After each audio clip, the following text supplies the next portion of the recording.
When I was 10 years old, my father passed away. It was very sudden. We didn't even know something was wrong until one day he passed out in the shower and had to be rushed to the hospital. It turned out that the migraines he'd been having for years were the result of a golf ball-sized tumor in his brain, and it had to be removed immediately. He never woke up from the surgery, and we took him off life support 2 weeks later. I don't remember anything strange happening before that. I led a very mundane, average childhood, and of course I played Ghost as a kid, chasing the cats around the house with a sheet covering me. But the stories my parents told me were just that, stories. 2 months after he passed away, the school year ended and summer was officially here. I was ecstatic until I realized there weren't going to be any family trips that year. No barbecues in the backyard listening to Rush. No lying around the house watching Dad play video games in the living room. That was really the first summer I had trouble sleeping, keeping myself up at night wishing things would go back to how they used to be. About a week into summer, I was up late, crying, missing my father, and hating how boring the summer was when I felt a terrible chill run down my spine. I'd been lying on my bed facing the wall, so I rolled onto my back, thinking maybe a breeze caught me. That's when I saw it. Just a shadow shaped like a person, standing in the corner of my room, watching me.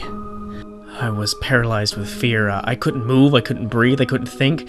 I just stared at it, tears still running down my face, though I wasn't sure which I was crying about anymore.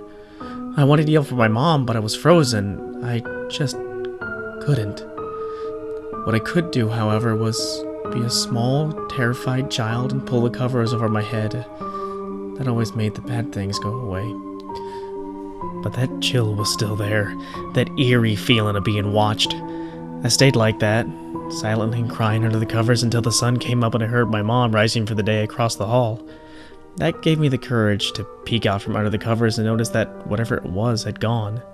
Of course, I didn't say anything to my mother. I was 10 years old. 10 was old enough to be smart and stop believing in stupid stories, but still young enough to be scared awake all night by a shadow. I had to figure it out what it was on my own. Over the course of the next week, it came back every night, but I was prepared. I'd move a touch lamp next to my bed, and as soon as I felt that chill, I slapped the base so hard it hurt my hand, but sure enough, there were no shadow men in my room with the light on.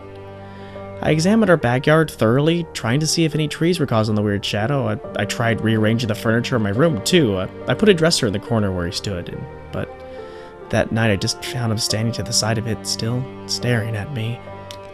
Even with the light on, I was too scared to sleep after that, so I tried sleeping in the living room on the couch. The couch felt safe, but just to be sure I left the hall light on so the room wasn't completely dark. Of course, on the second night of this, my mom was confused and wanted to know why I wouldn't sleep in my bed. I had no choice but to tell her. As I was explaining my situation, however, I saw goosebumps run up her arm, and I felt that chill down my spine.